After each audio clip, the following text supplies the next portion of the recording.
لیکن ہمت کر، داتا کے سٹیج پر تو چڑھ گیا اور ہوا بڑا کمال کا کام تھا۔ اب آ جا بات سن۔ کہنے لگے جناب مسجد میں شور ہو گیا۔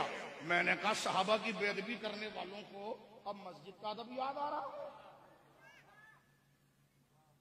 عصمت انبیاء پر ہاتھ مارنے والے اور غیر نبیوں کو معصوم بنانے والوں کو اب مسجد کا حق یاد آ رہا ہے؟ نہ پڑھ پاتے، ان کی مہربانی ہے کہ یہاں کلمہ پڑھا جا رہا ہے، اور آپ داتا دربار میں آ کے یہ کچھ کر رہے ہیں۔ یہ سکھایا علماء نے، پیروں نے یہ سکھایا۔ میں بہت معذرت چاہتا ہوں، میں لاکھ روپے کی ٹکٹ خرچ کر کے آیا داتا کو سلام کرنے، مجھے انہوں نے کہا کھلا ٹائم، میں معافی چاہتا ہوں، میں آپ سے خطاب نہیں کرنا چاہتا۔ بے شک محتاج نظر ہے حال میرا سرکار، توجہ فرمائے سرکار، توجہ فرمائے۔ بسم اللہ الرحمن الرحیم، والصلاة والسلام علی رسولہ الکریم وعلی آلہ وآلہ بیتہ وصحبہ اجمعین۔ سامعین و ناظرین، داتا صاحب رحمہ اللہ تعالیٰ کے عرس مقدس پر جو کچھ ہوا اس کا ذمہ دار کون ہے؟ کیا یہ لوگ اس وقت جو کمیٹی تھی مشاورت کی، کیا اس کے اندر شامل نہیں تھے؟ کیا اس کے اندر یہ کشف المحجوب شریف جو داتا صاحب رحمہ اللہ تعالیٰ کی ہے، اس کے اندر جو آپ نے عقائد بیان کیے ہوئے ہیں، کیا ان عقائد کے مطابق جن لوگوں کے عقائد تھے ان کو مدعو کیا گیا تھا؟ ایسا بالکل نہیں تھا۔ اب کوکب نورانی صاحب جن کا کلپ بہت زیادہ وائرل ہے اور وہ کہہ رہے ہیں کہ میں 1 لاکھ کا ٹکٹ خرید کے آیا تھا، وہ پتہ نہیں کہاں سے آئے تھے 1 لاکھ کا ٹکٹ خرید کے اور وہاں پر پہنچے ہوئے تھے اور اپنے پیسوں کا جو ہے وہ نام لے کے بتا رہے تھے، دیکھو اتنے پیسے لگا کے میں آیا ہوں جو ہے آگے داتا کو سلام کرنے کے لیے۔ تو آپ سلام کرنے کے لیے آئے ہیں تو پیسوں کو کیوں گنوا رہے ہیں کہ میں 1 لاکھ کا ٹکٹ خرید کے آیا تھا؟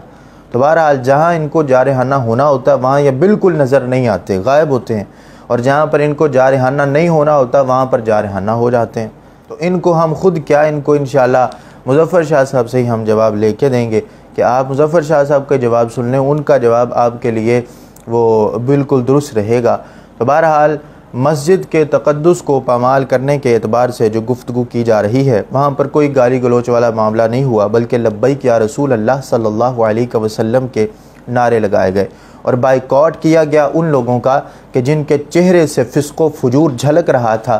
وہ طاہر القادری کہ جو خود سلمان تاثیر جو کہ گستاخ رسول، جس نے 295 کا جو قانون ہے، قانون ناموس رسالت صلی اللہ علیہ وآلہ وسلم، اس کو کالا قانون کہا، اور سارے علماء کرام اس وقت ایک پلیٹ فارم پہ جمع تھے، لیکن وہ متجدد وہ ایک دوسری جگہ پر موجود تھے اور وہ سلمان تاثیر کے ساتھ بیٹھنا اور اس کے ساتھ جو ہے وہ معاملات اپنے رکھنا، وہ اس کے اندر مصروف تھے۔ اور دوسری طرف جو غازی اسلام تھے، غازی ممتاز حسین قادری رحمہ اللہ تعالی، ان کو قاتل ثابت کرنے پر وہ لگے ہوئے تھے اور مختلف قسم کی کتابوں سے اپنے جو ہیں وہ عجیب قسم کے استدلال بیان کر کے اور یہ ثابت کرنے کی کوشش کر رہے تھے کہ سلمان تاثیر کے مقابلے میں آنے والا جو غازی تھا اور غازی صاحب غازی ممتاز حسین قادری رحمہ اللہ تعالی وہ تو معاذ اللہ قاتل تھے۔ اور پھر دوسری طرف جو شمس الرحمن مشہدی کا نام شامل کیا گیا، کیا آپ کو نہیں پتا کہ وہ مختار سقفی کہ جو ہے وہ قبر پہ جا کے حاضرینیں دیتا پھرتا ہے، جس کو خود رسول کریم صلی اللہ علیہ وآلہ وسلم نے کذاب کہا،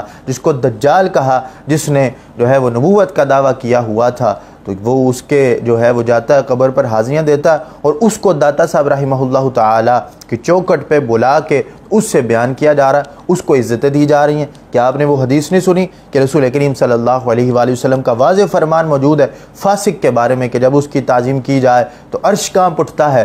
تو آپ نے ادھر فسق و فجور والوں کو بلا کے کیا ثابت کرنے کی کوشش کی؟ تو یہ سارا قصور ان کا تھا کہ جب مشاورت ہوئی کہ کن کو بلانا ہے تو اس وقت کیا ان کے منہ میں زبانیں نہیں تھی؟ ریاض شاہ کا نام شامل کیا گیا جو امام حسن رضی اللہ تعالی عنہ، اور دوسری طرف جو ہے وہ حضرت امیر معاویہ رضی اللہ تعالی عنہ کا گستاخ ہے، اصحاب رسول رسول صلی اللہ علیہ وآلہ وسلم، دوسری طرف اہل بیت اطہار، دونوں ہی اس کی زبان سے محفوظ نہیں ہیں، اس کو بلایا گیا وہاں پر۔ تو جب ان جیسے لوگوں کو بلاؤ گے، اب یہ طاہر القادری کا بیٹا جس کے چہرے سے فسق و فجور جھلک رہا تھا، اس کو کیوں بلایا گیا؟ کیا یہ مسجد کا تقدس پامال کرنے والی بات نہیں ہے کہ فاسقوں کو بلا کے سٹیجوں پر چڑھا کے آگے عوام کے سامنے تقریر کروائی جائے؟ اور عوام الناس کے جو جذبات تھے ان کو تو پہلے ہی مجروح کر دیا گیا، یہ کہہ کر کہ لبیک کا نعرہ نہیں لگے گا، اور اس پہ پابندی لگائی گئی۔ تو کیا ایسا ہو سکتا تھا؟ ان کو خود ہوش کے ناخن لینے چاہیے تھے کہ ایسا معاملہ جو ہے وہ اس طرح تو معاملہ خراب ہو جائے گا۔ تو بہرحال کوکب نورانی صاحب کی جہاں تک بات ہے، انہوں نے جو استدلال کرنے کی کوشش کی دوسری مرتبہ، وہ انشاءاللہ میں کلپ آپ کے سامنے رکھتا ہوں، کہ انہوں نے جو دوسرا استدلال کیا وہ قیاس کیا۔ انہوں نے کہا دیکھو جو مدینہ شریف کے اندر جب نعرے لگے تو اس وقت سب نے کہا کہ جی وہاں کی حرمت کو پامال کیا گیا، تو یہاں پر بھی آپ نعرے لگا رہے ہیں۔ معاذ اللہ کس کو کس چیز پہ قیاس کیا؟ عجیب سی ان کی بھونڈی سی دلیلیں ہوتی ہیں۔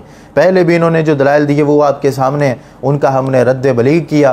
اب یہاں پر بھی کس طرح یہ دلیل دے رہے ہیں، کہتے ہیں دیکھو وہاں پر نعرے لگے، یہاں پر نعرے لگے، وہاں پر نعرے چور چور کے لگائے گئے معاذ اللہ، یہاں پر نعرے لبیک یا رسول اللہ صلی اللہ علیہ وسلم کے لگائے گئے۔ تو کیا آپ دونوں کو ایک ہی سمجھتے ہیں کہ چور چور کا نعرہ لگانا اور ادھر لبیک یا رسول اللہ صلی اللہ علیہ وسلم کا نعرہ لگانا، یہ معاذ اللہ وہ چور کے جو ہے یہ قیاس کہ آپ اس کو برابر سمجھتے ہیں؟ عجیب سے آپ قیاس کر رہے ہیں۔ کوکب نورانی صاحب کا خود کلپ سنیں کہ وہ اس کے اندر کیا کہہ رہے ہیں، اپنے پیسوں کو گنوا رہے ہیں، اور اس کے بعد کس طرح کے وہ قیاس کرنے کی کوشش اور کس طرح کے استدلال کرنے کی کوشش کر رہے ہیں، آپ خود سن سکتے ہیں۔ مدینہ منورہ میں نعرے لگے، ساری دنیا نے بتایا کہ وہاں آواز بھی اونچی کرنا عمل برباد کر دیتا ہے۔ یہ میرے اسی نبی کا شہزادہ ہے، یہ نہ آتے تو آپ کلمہ بھی نہ پڑھ پاتے، ان کی مہربانی ہے کہ یہاں کلمہ پڑھا جا رہا ہے۔ میں لاکھ روپے کی ٹکٹ خرچ کر کے آیا داتا کو سلام کرنے، مجھے انہوں نے کہا کھلا ٹائم، میں معافی چاہتا ہوں، میں آپ سے خطاب نہیں کرنا چاہتا۔ بے شک زندہ باد لبیک، ہر صحابی نبی، ہر صحابی نبی۔ جی تو آپ نے سنا کہ کس طرح کی عجیب گفتگو وہ کر رہے تھے۔ آپ کو نہیں کرنا تھا تو آپ ویسے ہی چلے جاتے، کہ اس طرح آپ کا وہ زیارت کروانے کا معاملہ بھی نہ ہوتا اور کسی کو شوق نہیں تھا آپ کی زیارت کرنے کا بھی، تو آپ ویسے ہی چلے جاتے۔ 1 لاکھ روپے آپ خرچ کر کے آئے تھے داتا صاحب رحمہ اللہ تعالیٰ کو سلام کرنے کے لیے، آپ کی مہربانی ہے کہ آپ نے 1 لاکھ روپیہ اپنے خزانے میں سے خرچ کیا۔ بہرحال میں آپ کو جواب یہ سید مظفر شاہ صاحب کی زبان سے ہی دلوانا چاہتا ہوں، آپ سب ان کا جواب سنیں کہ آپ کو بالخصوص آپ کو کیا جواب دے رہے ہیں کہ آپ نے جو وہاں پر استدلال کرنے کی کوشش کی اور اس سے آگے جو ہے وہ معاملات خراب کرنے کی کوشش کی، تو آپ خود ان کا جواب اپنے لیے سن لیں۔ لیکن ہمت کر، داتا کے سٹیج پر تو چڑھ گیا اور ہوا بڑا کمال کا کام تھا۔ اب آ جا بات سن۔ کہنے لگے جناب مسجد میں شور ہو گیا۔ میں نے کہا صحابہ کی بے ادبی کرنے والوں کو اب مسجد کا ادب یاد آ رہا، عصمت انبیاء پر ہاتھ مارنے والے اور غیر نبیوں کو معصوم بنانے والوں کو اب مسجد کا حق یاد آ رہا ہے، نبی کے حق پر دست درازی کرنے والے۔ ابے تو یہ کیا مسئلہ پوچھ رہا ہے کہ مسجد میں نعرہ کیا لگا؟ پہلے یہ بتا کہ فاسق اور فاجر اور نیم رافضیوں کو عزت دینے کا شرعی حکم کیا ہے؟ اور سن، یہ فقہ کی ہر کتاب کے اندر لکھا ہوا ہے کہ جو بھی موذی جس کے لباس، عمل اور عقیدے سے مسجد میں نفرت ہو، شریعت اجازت دیتی ہے کہ زبان اور قال کے ذریعے اس کو مسجد سے نکالا جائے گا۔ وہاں گالیاں نہیں دی گئی ہے، لبیک یا رسول اللہ کا نعرہ لگایا۔ آپ کیوں چڑ گئے اس سے اور آپ نے اس کو گالی کیوں سمجھ لیا؟ توجہ ہے، تم آ کر داتا صاحب کے ممبر پر تقریر کرو گے جو ظاہری اور باطنی خلافت کی تقسیم کرتے ہو، سامنے داتا صاحب کا جلال اگر بندے کی دل کی آنکھیں کھلے۔